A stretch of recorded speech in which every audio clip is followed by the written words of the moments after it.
So it's been a while since I drove about Glasgow in my wife's car, my daughter's car, moaning about stuff.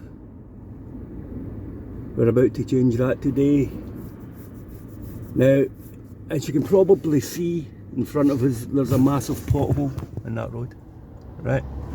Let's randomly sample some of the roads in the east end of Glasgow and see what type of condition they're in. Because I've had a revelation, I've had a bit of a light bulb exploding above my head moment. Look at the size of that pothole, that is just shocking, right? Now this is, I've not driven down here for a while, I don't know what condition the roads are in. However, as I said, it's totally random sampling. There we go, there's more. The road surface on the opposite side of the road is borderline undrivable. Now why is this happening? Now we'll check these out.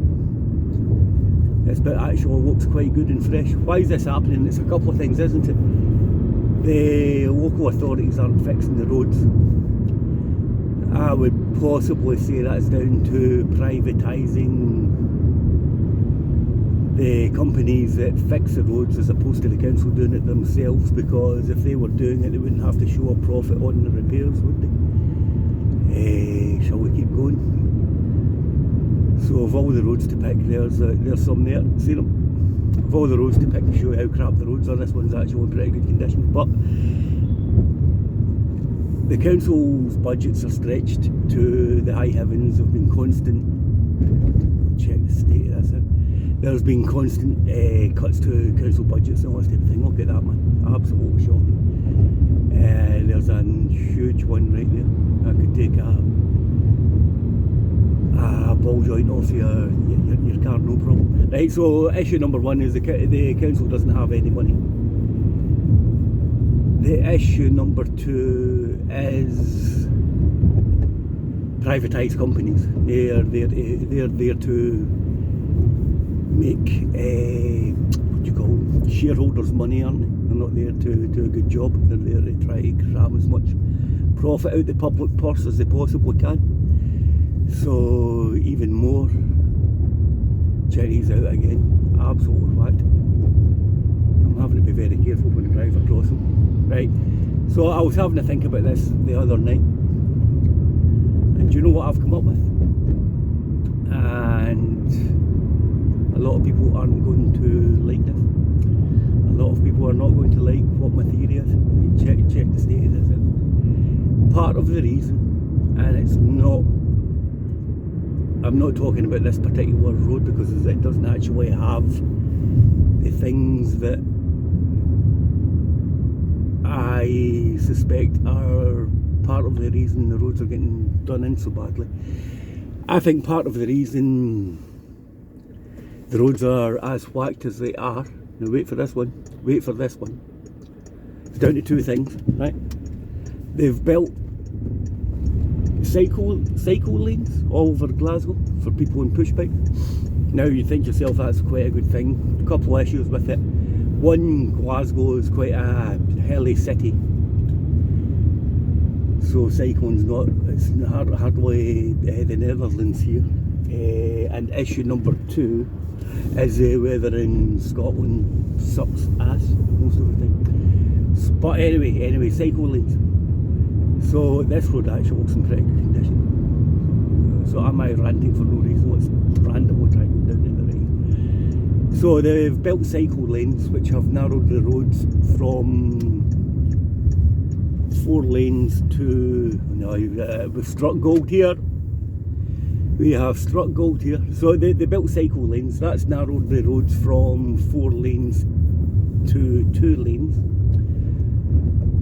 And there's bus lanes all over Glasgow as well, where you can get fined if you drive in the bus lane. Now you're all thinking to yourself, this is fantastic, isn't it? It's public transport and all that. Now public transport in Scotland is really expensive, it's not cheap. It costs a fortune, so we're not going to help people get back on public roads, get onto public transport, because there's a prohibitive cost to using public transport in Scotland. It costs a fortune. This road's actually in good nick. So another bad example of my ranting. We're not going to get people into public transport because it costs a fortune. But anyway, the cycle lanes and the bus lanes, what they've done is they've narrowed roads that are 2 and 3 lanes wide and now made them a couple of lanes wide. Why is that important? Well, here's my theory. Here's another one that's done it. Here's my theory on it. Because the road's narrower, we've effectively doubled the amount of vehicles using that tarmac, which is putting twice the load onto the tarmac.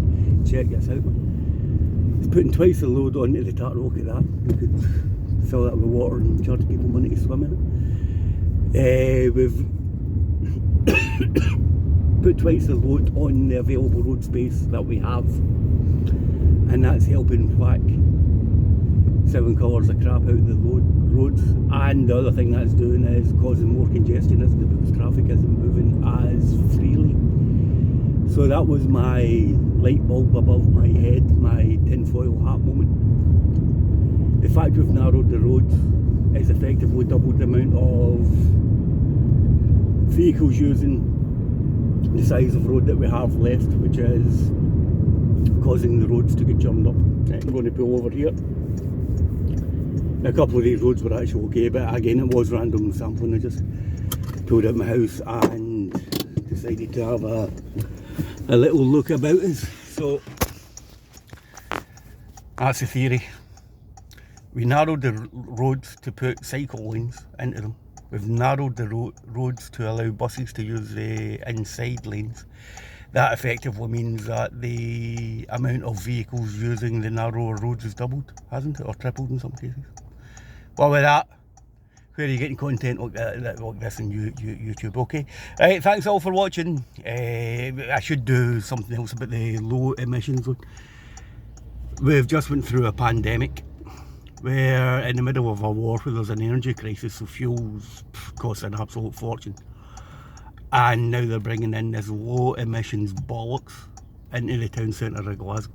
It's going to help Amazon and big businesses, and it's going to whack small businesses in the city and people that can't afford to buy new cars, isn't it? So whoever come up with this, when we look at all the riots they have in France and all this type of stuff, we just sit back and take this crap. So to my fellow Scots, my fellow mice, well done, the lot of yous.